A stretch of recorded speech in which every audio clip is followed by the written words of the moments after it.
안녕하신가요? 저는 흔히 지나가는 말로라도 예쁘단 소리를 들어본 적 없는 40대 후반의 이혼녀입니다. 그런 제가 전 남편에게 완벽하게 복수한 최고의 사연을 여러분께 들려드리고 싶어 이렇게 글을 쓰고 있네요. 그리고 만약 여러분도 저와 같은 상황이 된다면 저희 아빠처럼 현명하게 처리하셨으면 해요. 말했다시피 저는 여자 평균 외모보다 조금 딸리는 편에 속해요.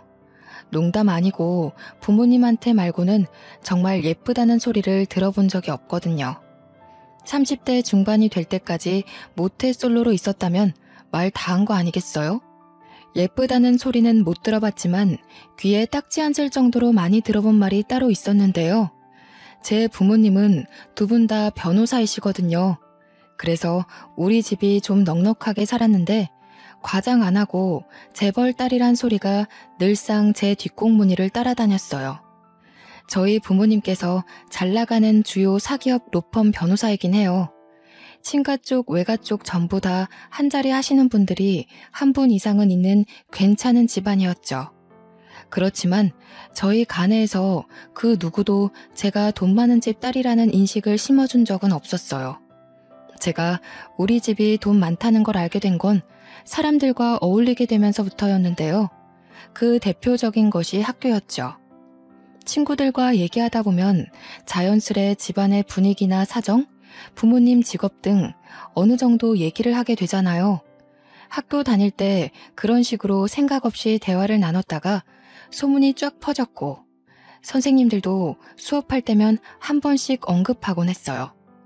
제가 법조인 딸이라는 걸 알고 제가 있는 반이라든지 제 앞에서는 학생들을 혼내거나 딱히 문제 삼을 만한 행동을 조심하기도 하셨죠. 학교뿐만이 아니었어요. 어딜 가나 그런 대우는 제 삶에서 당연하게 되어가더라고요. 정작 저는 재벌이라고 칭할 만큼 살고 있는지 잘 실감을 못했어요. 하고 싶은 걸 하고 살긴 했다만 그게 재벌 소리 들을 정도는 아니라고 봤거든요. 그냥 아빠랑 엄마가 나란히 법조인이다 보니까 풍족하게 살아온 정도? 제 주변에는 사람이 늘 많았는데 저는 그저 제가 성격 좋고 매력적이라 받는 관심들인 줄 알았습니다. 그런데 아니더라고요. 다 제 돈 보고 접근하는 사람들 뿐이었는데 그게 남자들도 마찬가지였죠. 특히 남자들은 어디서 제 소문을 건너듣고 와서는 저한테 관심 있는 척 찝쩍거리곤 했는데요. 결국 마무리되는 대화의 방향은 전부 부모님 직업에 관한 이야기였어요. 완전 금수저 아니냐면서 부모님이 둘 다 법조인이면 돈이 얼마 들어오는 거냐? 어릴 적 한 달에 용돈은 얼마 받았냐? 너랑 결혼하는 남자는 완전 신데렐라 되는 거 아니냐며 하나같이 부모님 얘기, 집안 얘기, 돈 얘기. 그건 아무리 눈치가 없더라도 상대방이 제게 관심 없다는 걸 알 수 있을 분위기였죠. 그게 당연하리만큼 익숙하게 자라온 저는 이젠 사람이 먼저 다가오면 무슨 얘기할지 감이 잡히는 정도가 되더군요. 한 번은 대학에 입학했을 때 그런 적이 있었어요. 부모님 직업을 일부러 숨겨보기도 했는데 저는 그때서야 사람들이 딱 저만 봤을 때 생각하는 이미지를 알아차릴 수 있게 되었죠. 사람들이 저를 대하는 대우가 제 부모님을 알고 있을 때와는 180도 다르더라고요. 다들 예쁜 애들이랑만 친해지려고 했고 저랑은 굳이 필요한 이유 아니고서야 딱히 말을 길게 섞지 않았어요. 그렇다고 부모님 직업을 이용할 생각은 없었는데 어쩌다가 제 부모님 직업이 들통나게 되는 바람에 저는 또다시 그간 겪었던 대우를 받으며 아부받는 삶을 누리게 되었습니다. 모른 척하며 인사도 안 할 때는 언제고 다들 눈빛부터 돌변하여 제게 아는 체를 하는데 인생 참 허탈하더군요. 나는 부모님이 만들어 놓은 배경 속에서만 가치가 있는 사람인 걸까? 당시엔 이런 생각을 많이 했었답니다. 그렇게 많은 관심 속에서 온전히 저라는 존재를 봐주는 사람 하나 사귀지 못하고 대학을 졸업하게 되었습니다. 다들 저보고 부모님이 변호사니까 나도 부모님 길을 따라가는 거 아니냐고 하는데 아니요, 절대요. 살면서 변호사라는 직업이 주는 파워를 충분히 느끼긴 했지만 저는 한 번도 변호사에 대해 갈망한 적이 없어요.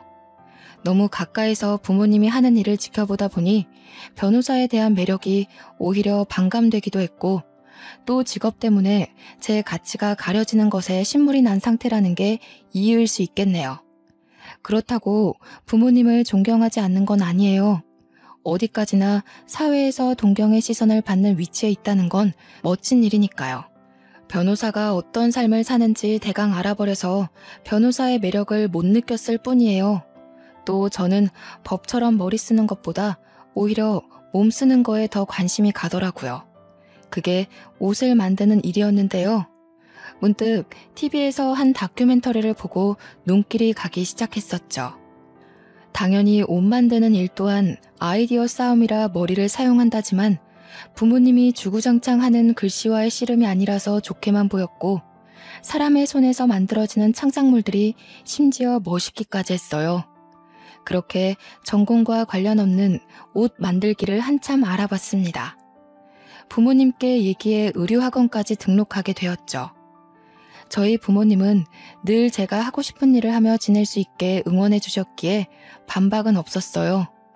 저는 그렇게 아무런 정보 없이 무작정 의류 세계로 뛰어들었습니다. 관심 가지고 시작해서 그런지 모든 수업이 재밌었고, 손가락을 움직이며 작업을 할 때는 머릿속에 있는 잡생각까지 싹 씻겨나가서 좋더군요. 저는 빠른 시일 내에 의류학원에 꽤 잘하는 우등생으로 언급되기도 하는 지경까지 성장했어요. 옷에 대한 걸 많이 공부하고 배우다 보니 자연스럽게 저를 꾸미는 것도 시도하게 되더라고요. 물론 호박에 줄 긋는다고 수박이 되는 건 아니라지만 아주 가끔씩 용됐다는 소리를 듣곤 했는데요. 스쳐가듯 빠르게 지나간 칭찬이라도 그런 말을 들은 날이면 온종일 기분이 좋아 들떠 있었습니다. 저는 의류일에 완전 매료될 수밖에 없었어요. 제가 뛰어난 창작물을 만들어낼 때면 부모님 배경이 아닌 온전히 저로 봐주면서 제게 박수 쳐주는데, 그게 그렇게 자존감이 올라가더라고요.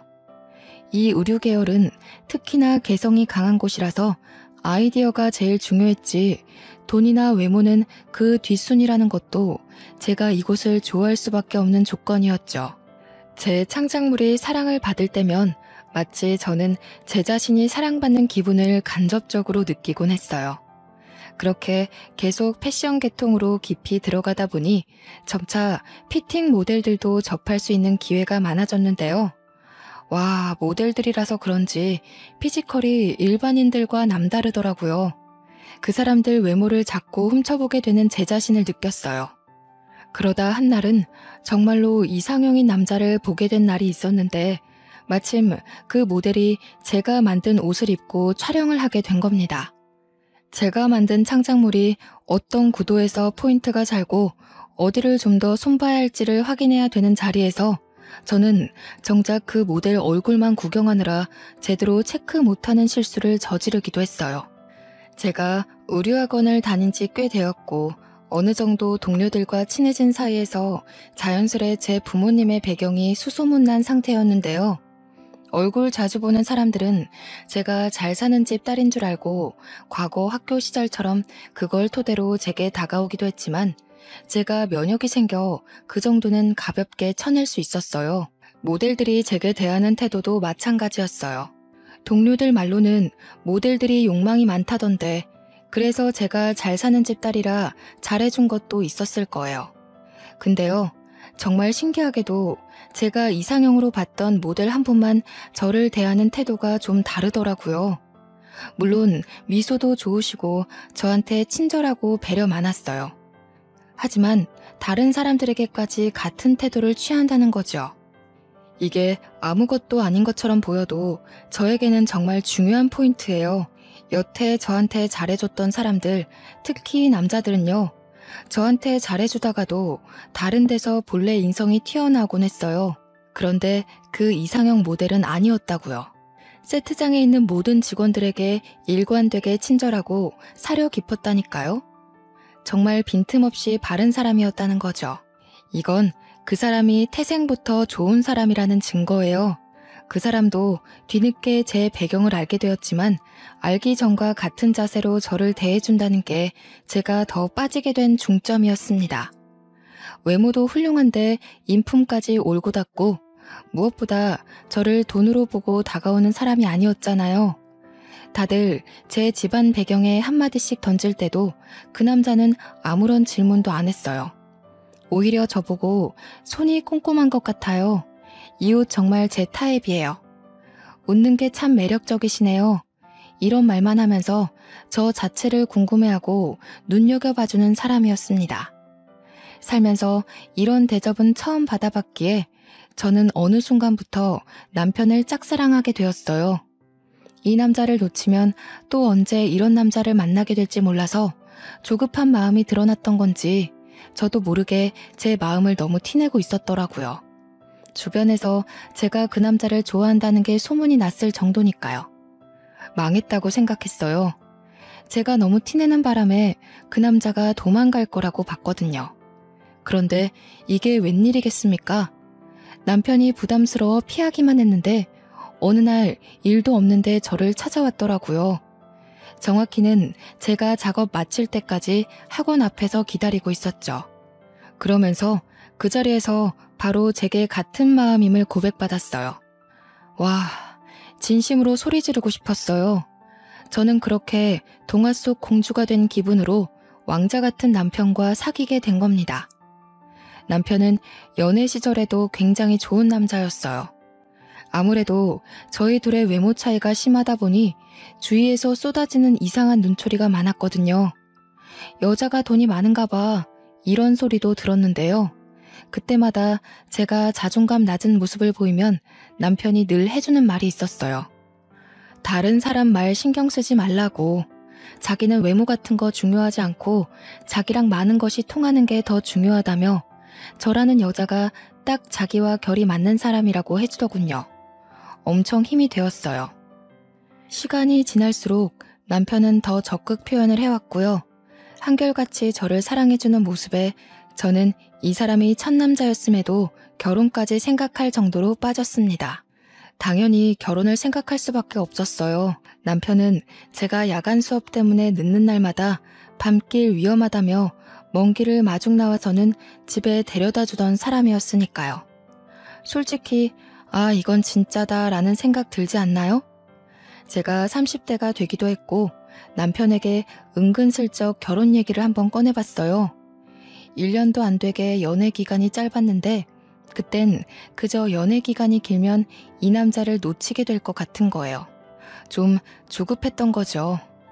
말하자마자 후회했지만 역시 남편은 100점짜리 남자였어요. 자기가 먼저 말했어야 하는데 제가 먼저 청혼하게 해서 미안하다고 하는 거 아니겠습니까? 그렇게 우리는 만난 지 1년도 안 돼서 수월하게 결혼까지 꼴이나게 되었습니다. 한 번도 부자 부모를 둔 것에 어깨가 올라간 적은 없었는데 처음으로 부모님의 재력에 감탄을 했는데요. 제가 외동이었어서 그런지 부모님이 최상급의 결혼식을 만들어 주셨어요. 웬만한 사람들은 시도해보지도 못할 수준의 결혼식이 완전 최고급 루트로 쫙 진행되었거든요. 저를 돈 보고 탐냈던 남자들도 하객으로 왔는데 다들 저를 보고 농담 삼아 네 남편 완전 땡 잡았네 라며 시답잖은 소리를 하더군요. 그렇게 저는 이상형과 결혼 생활을 하게 되는 기적이 생겼습니다. 집도 차도 혼수도 우리 부모님이 하나밖에 없는 딸이라며 거창하게 퍼부어 주셨어요. 덕분에 남편과 저는 이제 막 돈을 버는 풋내기였음에도 갑부처럼 살림을 시작할 수 있었죠. 저는 결혼을 하면서 사연으로 봤던 경제적 어려움도 없었고 남편에 대한 고충도 없고 분가로 시작하는 덕에 시댁살이도 없어서 제 결혼 생활은 남편과 둘이 꽁냥대며 마냥 평탄하기만 할 줄 알았습니다. 그저 연예인처럼 멋진 남자를 남편으로 뒀다는 게 그 당시에는 성공했다고 생각했었어요. 그렇게 밖에서는 서로의 일에 충실하고 집에서는 서로를 아껴주면서 잘만 지내왔는데요. 그런데 제 부탁으로 친정의 지원을 잔뜩 받게 된 남편이 패션 계통에서 좀 더 큰 시장으로 나가게 되면서부터 뭔가 삐그덕대기 시작했어요. 남편 하는 일이 많아지면서 동시에 외박도 잦아졌는데 그게 저희 사이를 변하게 만든 겁니다.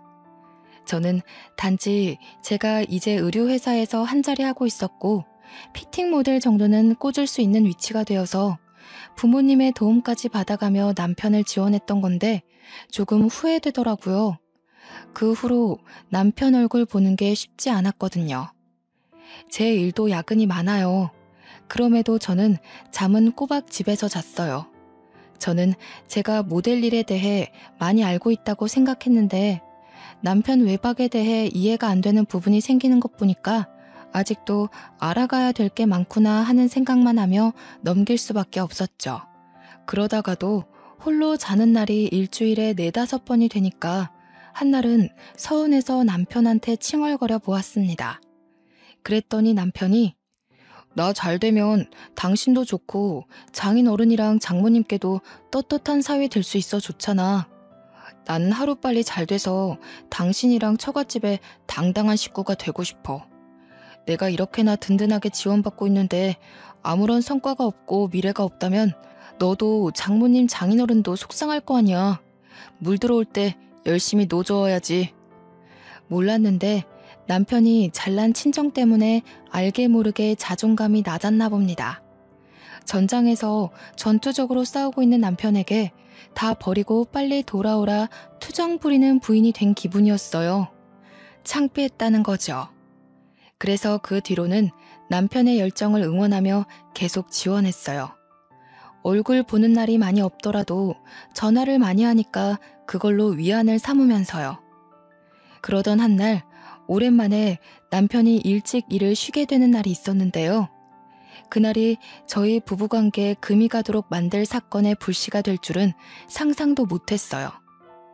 오랜만에 보는 남편이라 신나기도 했고 그렇다 보니 장난기가 생겨서 남편한테 서프라이즈 해주려고 몰래 일을 반차내고 집에 왔습니다. 때마침 남편이 화장실에 있더라고요. 놀래켜주기에 적절한 상황이라 급히 안방에 숨으려는데 남편 폰으로 전화가 오는 겁니다. 생각 없이 그쪽으로 시선이 갔어요. 누나 이렇게 떠있더군요. 근데 이상했어요. 누나? 남편은 밑으로 남동생만 하나 있지 여자 형제가 없거든요. 연애할 때도 저한테 여자를 잘 못 믿어서 비즈니스가 아니고서야 사적으로 연락처를 주고받아 본 건 제가 처음이라고 했었죠. 그런데 누나라니, 그렇다면 누나라는 사람은 일로 만난 사람인가? 꼬리에 꼬리를 무는 생각 때문에 계속 울리는 휴대폰에서 시선을 못 떼겠더라고요. 한 번도 아니고 2-3번이나 전화가 오고 있기도 했고요. 결국 호기심에 받아버렸지 뭡니까? 우리 지훈이 삐친 거 좀 풀렸어? 누나가 미안해. 너랑 제대로 만나려면 전 남편을 빨리 처리하는 게 좋으니까. 이혼에만 정신 팔려서 우리 100일인 줄은 까맣게 모르고 있었네. 이제 전 남편이랑은 완전히 정리했으니까 질투하지 마. 난 너밖에 없어. 알겠지? 화 풀리면 새 차 쇼핑하러 가자. 요즘 잘 나가는 애들은 차 2-3대씩 갖고 있다잖아. 누나가 우리 지훈이한테 어울리는 걸로 하나 뽑아줄게. 저는 제 귀가 잘못된 줄 알았습니다. 그리고 이 누나라는 사람이 제 남편을 다른 사람으로 착각해서 잘못 연락했다고 생각했죠. 그러나 지훈이란 이름은 제 남편이 맞고 이 누나가 제 남편 폰에 저장되어 있는 것도 사실이지 않습니까? 아무리 상황을 유연하게 해석하려 해도 100일, 이혼, 질투 이런 걸 비즈니스 단어로 인식하기엔 무리가 있었어요. 부정할래도 부정할 건덕지가 없었다는 겁니다. 너무 엄청난 사실을 들어버려서 말문이 막힌 채 멍청하게 서 있는데 수화기 안에서 계속 지훈아? 지훈아 하면서 뒤이어 하는 말이 있더군요. 네 못생긴 와이프는 언제쯤 정리되는데? 나 얼마나 기다려야 돼. 이제 네가 나 확실히 책임져야 되는 거 알지? 너 하나 보고 이혼까지 했단 말이야. 너도 빨리 이혼해서 누나 더 이상 외롭지 않게 해줘야지. 근데 내 이혼보다 네 이혼이 더 힘들 수도 있겠다. 조심해. 원래 못생긴 애들이 집념이 강하거든. 괜히 심기 건드려서 보복당하지 말고 잘 어르고 달래서 떼어내. 만약에 혹시라도 그 집에서 돈 내세우면서 면박 주잖아? 그럼 누나한테 전화해. 도와줄 테니까. 누나 건물주인 거 알지? 응? 이러면 삐친 거 좀 풀려나? 저는 제 얘기가 나오자 더는 듣지 못하고 끊어버렸습니다. 끊고 났는데도 머릿속에서 못생긴 와이프, 이혼, 집념 이런 말들이 떠나질 않더군요. 그때 남편이 욕실에서 나오는 소리가 들려서 침대 위에 그대로 폰을 올려놓고 상황을 모르는 척 해버렸어요. 당시에는 그저 너무 당황해서 뭐든 아닌 척 해야 할 것 같았거든요. 저를 보자마자 남편이 좀 많이 놀란 것 같긴 했는데 여느 때처럼 언제 왔냐고 다정하게 물으며 보고 싶었다고 안아주더군요. 그렇게 보고 싶고 기다렸던 남편인데 누구보다 나를 사랑해주는 남편의 품에 안겼는데도 머리가 텅 비어있기만 했어요. 이게 뭐지 싶더라고요. 제가 들은 건 분명 명백한 사실이 맞아요. 그렇지만 어떤 반응을 보여야 할지 모르기에 일단 부정하는 방향으로 태도를 잡았습니다. 그 전화는 확인되지 않은 모르는 여자의 말이고 아직은 남편을 향한 일말의 신뢰를 놓기 싫었으니까요. 남편은 저한테 여전히 진심이고 잘하는데 저보고 볼 때마다 예쁘다고 해주고 결혼해줘서 고맙다고 하는데 절대 바람이 아닐 거라고 생각했어요. 그렇게 믿고 싶었던 것 같네요. 근데요, 이젠 정말 빼도 박도 못할 일을 목격하게 됐지 뭡니까. 그날 남편 폰으로 그런 전화를 받고 나서 신경 안 쓰고 싶어도 계속 그 여자 말에 신경 쓰이더라고요. 일할 때는 물론이고 언제 어디서 뭘 하든 한참 동안이나 그 전화가 제 머릿속을 지배하는 수준이었어요. 그러던 한날 회사에서 워크숍을 간다고 제가 1박 2일 집을 비우게 됐는데요. 워크숍을 갔지만 내내 컨디션이 안 좋았어요. 아무래도 그날의 일을 너무 신경 쓰는 바람에 일이나 모임에 전혀 집중을 못했고 그 때문에 끼니도 제대로 못 챙겼더니 갈수록 몸도 안 좋아지더라고요. 하늘 수 없이 양해를 구하고 워크숍을 일찍 빠지게 됐는데 여기서 제가 목격한 일이 참 충격적인 겁니다. 남편은 하도 일 때문에 외박이 많으니까 저도 일부러 집에 간다고 연락은 안 했어요. 남편의 경우 늘상 쉬면 쉰다고 말하는 사람인데 오늘 쉰다는 전화가 없었으니 당연히 집에 아무도 없다고 생각했죠. 오늘은 아무 생각 말고 푹 잠이나 자야지 하고 집에 들어갔는데 글쎄 남편 신발이 있는 거 아니겠습니까? 오늘 일 쉬나? 일찍 마쳤나? 그런데 왜 연락 안 했지? 온갖 생각이 들었지만 일단 들어가서 남편을 찾는 게 먼저라 생각했어요. 남편 목소리가 들리는데 안방 쪽이더라고요. 슬쩍 보니까 누구랑 통화 중이더군요. 나중에 성공해서 잘 나가면 다들 내 옆에 와이프 얼굴도 궁금해할 건데 그때마다 쪽팔려서 어떻게 소개하겠어. 지금 슬슬 성공 기로를 타고 있어서 조만간 이혼해도 될 것 같아. 이혼하더라도 재산 나눠 가질 게 많아서 좋지. 솔직히 그거 하나 보고 10년을 희생했는데 누나도 10년을 못생긴 배우자 보면서 살아봐라. 삶의 질이 떨어진다니까. 오죽했으면 내가 애도 안 가졌겠어. 하긴 그래. 원래 끼리끼리 살아야 되는 거야. 그래서 내일은 누나 보러 올 거야? 어제 네가 와이프랑 같이 있어줘야 돼서 못 온다고 했을 때 좀 서운하더라. 물론 네가 아직 이혼 전이라서 와이프한테 네 속셈 안 들키려고 계속 연기해야 되는 건 이해하겠는데 서운한 건 별개의 문제라고. 서운할 게 뭐가 있어. 내가 진심으로 좋아하는 건 누난데. 합의 이혼으로 가려면 와이프 너무 몰아세울 수 없어서 그래. 내 마음이 어떤지 잘 알면서 꼭 이리 귀엽게 애교 부리더라. 그리고 내일은 와이프 오는 날인데 내일까지 같이 자는 건 절대 못해. 와이프 안 그래도 얼굴 안 되는데 나이 드니까 더 못 봐주겠더라고. 누나처럼 예뻐야 매일 밤이 설렐 텐데 나 이 집에만 있으면 감정이 메말라. 남편은 그 누나라는 사람이랑 통화 중이었어요. 그걸 방 밖에서 몰래 듣고 있는 제 처지가 참 비참했죠. 부모님이 준 내 집인데도 마치 객식구인 것 마냥 숨죽인 채 모습을 감추고 있는 것이 참 제가 생각해도 못났더라고요. 정말 충격의 연속이었어요. 그렇지 않아도 지끈했던 머리가 더 아파오는 지경이었습니다.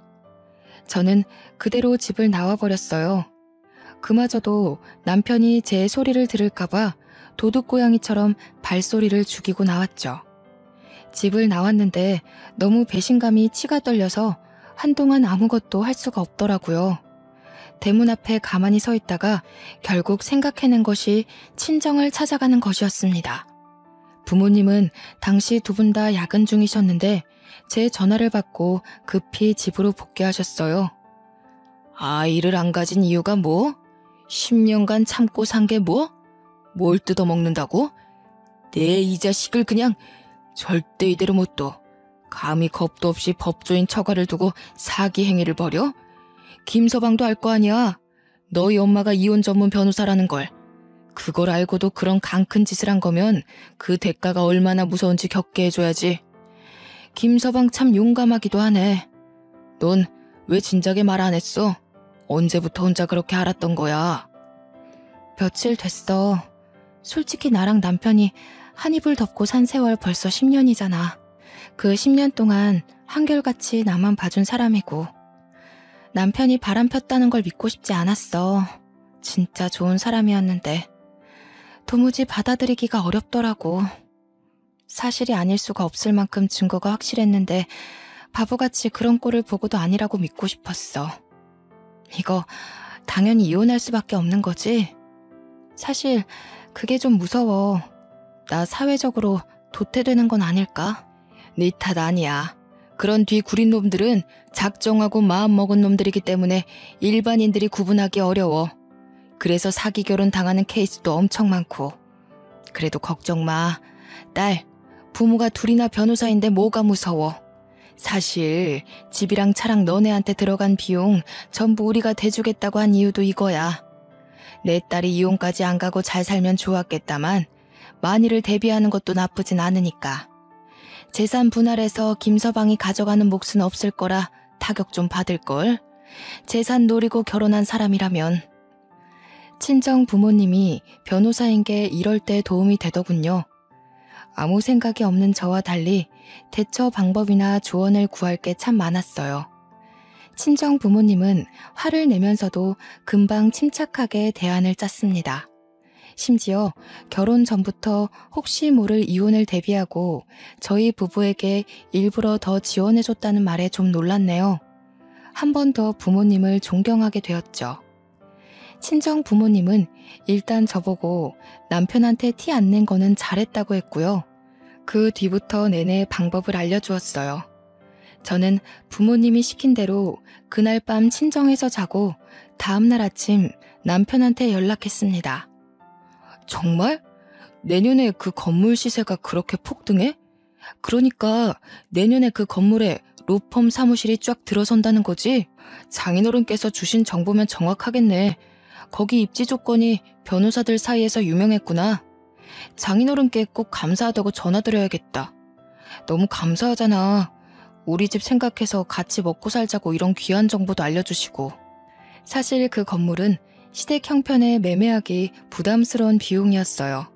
그런데도 작년 건물 시세보다 조금 저렴한 비용으로 매매가 가능하다고 했더니 남편이 빚을 내서라도 사겠다는 겁니다. 억만장자 보장이라는 말에 홀랑 넘어간 것이죠. 이렇게 돈에 눈이 먼 사람이라는 것이 티가 나는데 제가 그동안 단단한 콩깍지가 씌었었나 봅니다. 남편은 평소에도 저희 친정 부모님 정보를 맹신하는 수준으로 믿었어요. 그래서 제 말에 의심도 없이 쉽게 넘어갔을 거예요. 남편이 돈에 미쳐서 저를 이용했으니 이런 정보를 던져주면 덥석 물 거라는 확신은 했는데요. 막상 그걸 한번 확인하는 셈이 되니 마음이 좀 씁쓸하긴 하더군요. 결국 남편은 바로 다음날 시댁에서 돈을 빌리면서까지 그 건물을 매입하게 되었습니다. 시댁은 대출까지 내서 남편이 그 건물을 살 수 있게 보태주었고요. 그리고 그때부터 저는 한동안 남편이 상간녀와 바람피는 증거를 모으면서 시간을 보냈어요. 정말 남편 앞에 단 한 톨의 재산도 남지 않도록 부모님이랑 잘 모의하여 일을 벌여갔죠. 그 와중에도 종종 집에서 남편과 시간을 보낼 때면 남편은 한결같이 제게 연기를 하였어요. 건물 정보 알려줬더니 요즘은 외박도 좀 줄었더라고요. 그러고 보니 그렇네요. 남편은 제가 친정으로부터 얻은 부동산 정보가 있거나 이름 있는 모델 회사의 계약권을 얻어올 때면 외박이 줄고는 했어요. 남편에게 마음이 식으니까 남편이 연애 시절처럼 웃는 모습도 그저 욕망덩어리로만 보이더군요. 참 웃긴 일이죠.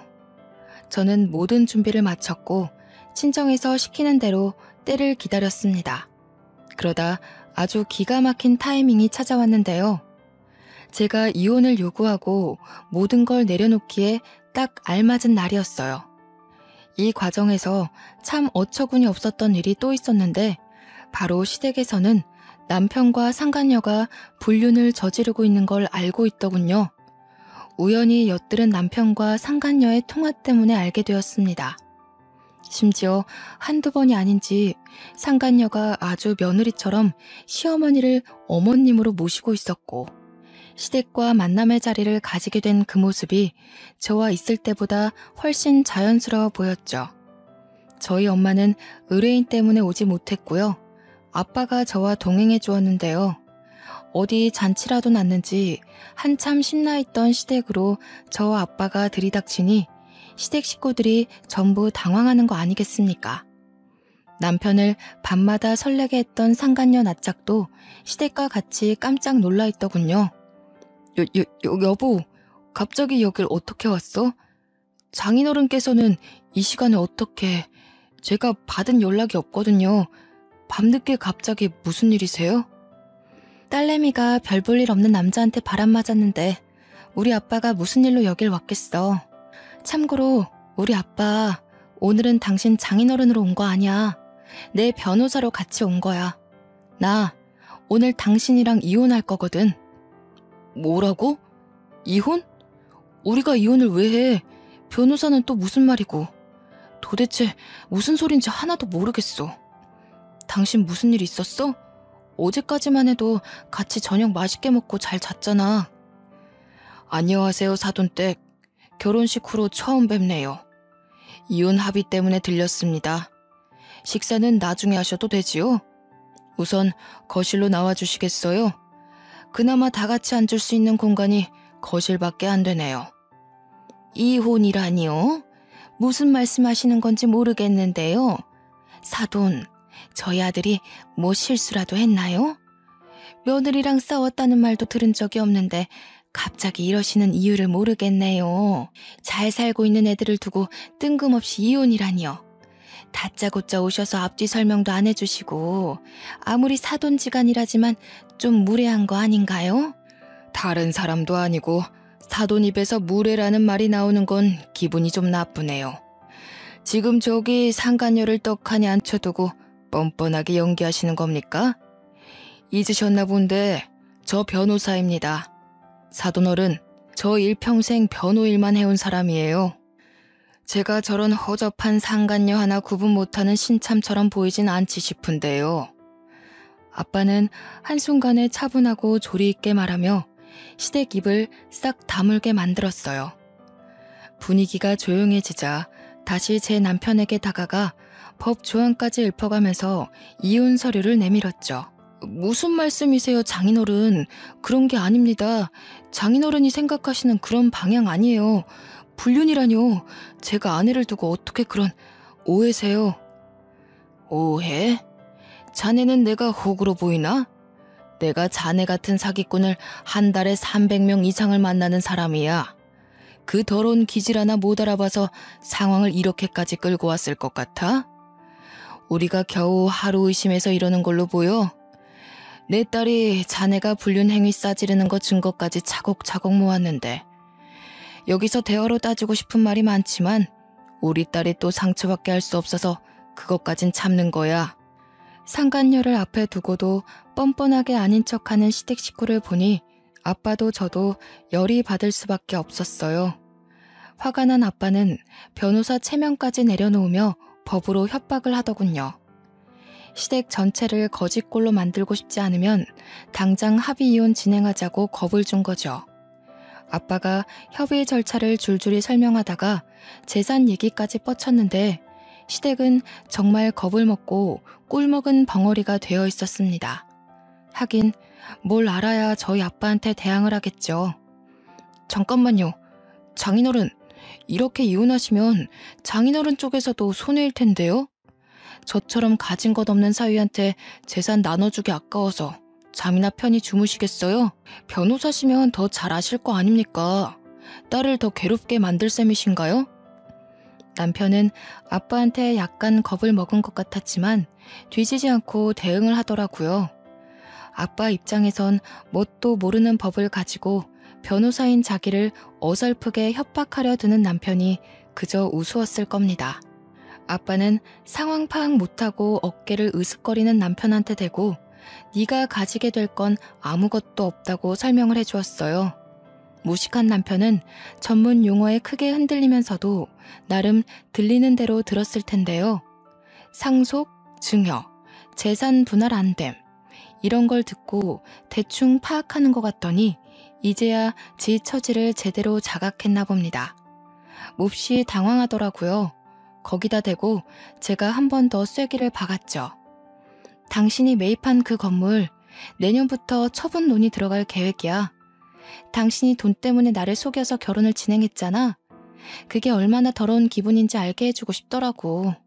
나도 당신 엿먹으라고 거짓 정보 알려준 거야. 워낙 경력 좋은 사기꾼이라 안 속을 줄 알았는데 금방 넘어오길래 좀 그렇더라. 당신이 그렇게 쉽게 속으니까 내가 이런 어설픈 사기꾼 하나 못 알아채는 눈먼 장님 같잖아. 남편은 이미 공포에 질려있는 얼굴이었어요. 자신이 저와 이혼하면 정말 한 푼도 떨어질 게 없다는 걸 온몸으로 느끼고 있는 모습이었죠. 다짜고짜 제 손을 잡으면서 꼬리를 확 내리는 태세를 보이는데 이성적인 매력이라곤 정말 다 떨어져 버리더군요. 피지컬이 멋있고 좋으면 뭐하나요? 돈 앞에서 개가 되는 걸. 여보, 이혼이라니. 우리 한 번도 싸운 적 없이 10년을 살아왔잖아. 우리가 왜 이혼을 해? 응? 당신 나 안 사랑해? 나는 아직도 10년 전처럼 당신만 보면 설레는데 당신은 아니야? 나 많이 좋아해줬잖아. 남편이 안절부절하며 곧 거짓골이 될 자신을 모면하고자 애를 쓰고 있을 때였어요. 쥐죽은 듯 가만히 있던 상간녀가 뜬금없이 나서서 남편과 저를 갈라놓더라고요. 아, 돈 많다고 유세 부린다던 처가댁이 이 사람들이구나. 변호사 그거 얼마나 번다고요? 돈으로 협박하는 거면 저도 만만치 않게 대응할 수 있어요. 저 건물 2개나 있는 사람이거든요. 이 남자 제가 먹여 살릴 수 있으니까 사람 돈으로 깔보는 짓 그만하세요. 돈으로 협박하는 걸로 보이세요? 지금 법으로 협박하는 겁니다. 그쪽이 내 남편 껍데기에 빠져서 불륜 저지르던 증거물이 내 손에 있다고 했죠? 깔끔하게 해결되길 원하신다면 적당히 눈치 보고 빠지시죠. 이혼도 하셨다는 분이 남의 가정 파탄낼 만큼 낯짝 두꺼울 입장은 아니잖아요? 그쪽 전 남편은 당신이 바람나서 이혼당한 거 알고는 있는지 모르겠네. 뭐라고? 웃기는 년이네. 여기서 내 이혼 얘기가 왜 나와? 뭐 이런 모저리 같은 게 다 있어. 생기다 만 것처럼 생겨서는. 너 왜 지훈 씨가 외박 많이 했는지 아니? 지훈 씨가 너보고. 상간녀가 입을 싸게 놀리려는 순간 남편이 나서서 상간녀의 입을 틀어막는 바람에 상간녀의 말이 끊어졌어요. 남편은 상간녀를 제게서 멀리 떨어뜨린 후 다시 저와 아빠한테 절절매기 시작했습니다. 저와 이혼하면 집, 차, 누리던 것 모두 다 뺏기고 심지어 큰돈 들여서 산 건물은 재산 분할 대상에 속한다고 하니 미치기 시작하더라고요. 자기가 가진 건 건물밖에 없는데 그걸 저한테 나눠주는 게 아깝기도 했을 겁니다. 남편은 자기가 불리한 상태라는 걸 잘 알고 있었어요. 그 똥마려운 강아지 같은 마음이 시댁 식구들에게도 전해졌나 봐요. 시댁도 뒤늦게 상황 파악하고 사돈어른 우리 사이에 왜 이러냐고 자기 아들이 워낙 모자란 애인데 잠깐 미쳐서 실수를 했다면서 태세 전환을 하는 거 아니겠어요? 그러더니 갑자기 옆에 있던 상간녀를 집에서 나가라고 독촉하며 내쫓기까지 하는 겁니다. 상간녀가 남편한테 도움을 청하며 소리를 질렀다만 남편은 들은 척도 안 하고 저한테만 매달려 있었어요. 남편은 지금 자기 앞날과 상관없는 건물주 여자가 필요한 게 아니었으니까요. 시댁에서 대출까지 받아 건물을 샀는데 이대로 저와 끝나면 빚만 생기는 거잖아요. 사랑이고 뭐고 눈앞에 닥친 빈털터리 신세 때문에 목숨을 오가는 상황인데 상간녀가 눈에 들어오겠습니까? 길게 끌어봤자 사돈 쪽이 명백히 불리하고 손해를 보게 될 겁니다. 그간의 인정도 있고 사돈 체면 생각해서 애들 관계를 합의 이혼으로 마치려고 하는 거니까 협조해 주시죠. 이쯤에서 정리하는 게 제일 무난한 해결이란 걸 아셨으면 좋겠네요. 얼른 도장 찍게, 김서방. 장인어른, 제가 어떻게 하면 용서해 주시겠어요? 다시 생각해 주시면 안 될까요? 제가 정말 잘못했습니다. 다시는 와이프 두고 다른 생각 안 할게요. 근데 이대로 끝나면 저희 집 진짜 거지 돼요. 굶어야 될지도 모른다고요. 자네 때문에 내 딸이 버린 세월이 무려 10년이야. 더 좋은 남자 만나서 살림 꾸려나갈 수 있는 기회를 막은 것도 자네 때문에 10년이나 걸렸어. 내가 진작에 알아보지 못해서 우리 딸이 이런 몹쓸 짓을 당한 것 같아 괴로워 미치겠거든. 네 장모 되는 사람은 지금 의뢰인 때문에 같이 못 왔는데 그만으로도 다행인 줄 알아. 나보다 네 장모가 더 피도 눈물도 없는 사람이니까. 사돈, 제가 애를 잘못 키웠어요. 제가 대신해서 이렇게 싹싹 필 테니까 우리 애는 한 번만 봐주시면 안 될까요? 정말 다시는 이런 일 없도록 혼쭐을 내놓겠습니다. 예? 제가 지금 바빠서요. 빨리 도장 찍게, 김서방. 한 번만 더 같은 말 반복하게 하면 합의 이혼 접고 소송 들어갈 겁니다. 다들 그걸 원하시는 겁니까? 싹싹 빌던 남편은 거의 울면서 결국 도장을 찍었고 졸지에 시댁에 빚만 안겨준 불효자식이 되어버렸습니다. 상간녀도 당연히 소송했는데 이건 엄마의 도움이 컸어요. 시댁에 가서 초토화내지 못한 한을 상간녀 소송으로 풀더군요. 이혼 절차는 모두 마무리가 되었는데 제가 며칠간 고생하며 얻은 증거물을 왠지 법으로만 쓰기가 아깝더라고요. 저도 참 매정한 사람이었죠. 남편의 마지막 밥줄까지 끊어버리고자 패션계통 사람들에게 모조리 뿌려버렸습니다. 제가 발 담그고 있는 이 계열의 단점이 워낙 입소문 빠르다는 거였는데요. 그런데 지금은 너무 큰 장점이 되어버렸네요. 남편 망하는 건 한순간이었고요. 남편과 함께 얼굴 팔린 상간녀 신상도 다 털렸다고 합니다. 이상형이면 뭐예요? 다른 놈들이랑 똑같은 도둑놈이었는걸. 이런 사람인 줄 알았으면 이상형이었어도 연애조차 안 했을 겁니다. 변호사 부모님 덕분에 모든 게 잘 해결했는데도 어딘가 모르게 마음 한구석이 씁쓸하더군요. 아무래도 결국 나 자체를 좋아해주는 사람은 없다는 걸 깨달은 거나 마찬가지여서일까요? 좀 슬펐네요. 상황이 불같았던 만큼 잊혀지는 것도 한순간이더라고요. 시끄럽던 제 주위가 빠르게 식는 덕에 일상이 제자리를 찾았어요. 그렇게 저한테 진심으로 다가와줄 남자는 결국 없는 건가 싶어 반포기하며 지내던 중이었는데요. 제가 너무 공허해 보였는지 아빠가 한날 중견 변호사 한 명을 소개해 주는 겁니다. 딱히 연애를 하고 싶었던 건 아니었는데 아빠 생각해서 그냥 자리에 나가봤어요. 그런데 그분이 말투도 그렇고 특히나 생각하는 마음씨가 참 고운 겁니다. 남자 집안도 우리처럼 법조인 집안이라네요. 아빠 말로는 참 성실한 사람이라고 일만 하며 살아온 사람이라고 하는데 꿈일 줄 모르는 거 보니 이해가더라고요. 부끄러워서 말을 버벅거리는 것도 나름 매력적이었어요. 변호사는 아무리 긴장되는 상황이라도 말 안 더듬을 줄 알았는데. 서로 통하는 게 많았는데 이건 전 남편처럼 인위적인 게 아니더군요. 그래서 자연스레 마음이 열렸고 지금은 서로를 존중하며 2년째 만남을 가지고 있습니다. 솔직히 아직도 사람 잘 보는 기준이 뭔지 모르겠어요.